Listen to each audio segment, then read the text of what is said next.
soo dhawaada asxaabteeda qaaliga ah haddii aad jeceshahay inaad yeelatid xirfad yar oo fudud oo noloshaada aad ku maareysid waxaa baran kartaa sida loo sameeyo toortaha oo runtii ah xirfad fudud isla markaana aad ka sameyn kartid lacag badan.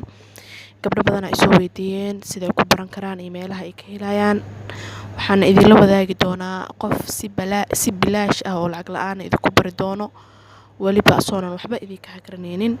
Raaqiya waa gabar hal abuur leh isla markaana caawisa gabdhaha walaalaheeda. Waxay ku shaqaysataa toortooyinka sida loo sameeyo isla markaana waxay u ogoshahay gabdhaha kale walaalaheedana in ay barto ayagana ay ku shaqaystaan ay noloshooda ku maareeyaan. Akoonka Raaqiya ayaa idinla wadaagi doonaa.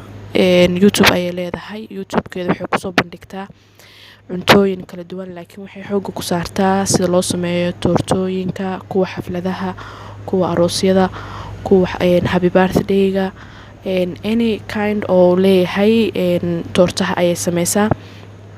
Waxaan idinka codsanayaa inaad soo dhaweysaan. Akoonkeeda waa kana oo YouTube-ka ay ku leedahay Raaqiya Cakes and Cooking. Run ahaantii si professional ayay keegaga u sameysaa, waana macalimad dadkana si bilaash ah ayay ugu faa'iideysaa aqoonta ay u leedahay.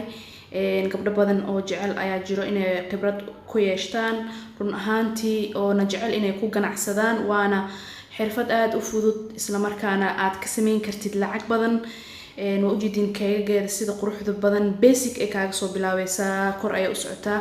Hadafka ugu muhiimsan ee u sameysato YouTube-kan waxay tahay inay bulshada Soomaaliyeed ee wax ugu qabato, qaasatan gabdhaha Soomaaliyeed ay ku dhiirigeliso hooyooyinka guryaha iska joogo in ay ka sameeyaan lacag. Tusaale ahaan hadda midkaan fiiri waa ku dhufaneynaa. Assalaamu calaykum waraxmatullaahi wabarakaatuh. Yani cajiib waaye ujeedin step by step ay qofku u fahamsiinaysaa. Sidoo kale keeg oo kaliya ma sameyso. Haddii aa wadanka ku leeyahay alxamdulillah anaga waa qabowsanay. Soomaaliyeed Muqdisho aad u qabowsan anaga. Axbaabi filaa sida soo dhawaada waa kaan sida un baa u soo waxna kaama hagranayso. Sida ugu fududna way ku fahamsiinaysaa. Waxaan rajeynayaa in aad codsigayga tixgelin doontiin, aad caawin doontaan gabar walba oo jecel inay bulshadeeda wax u qabato, la garab istaago, lagu taageero.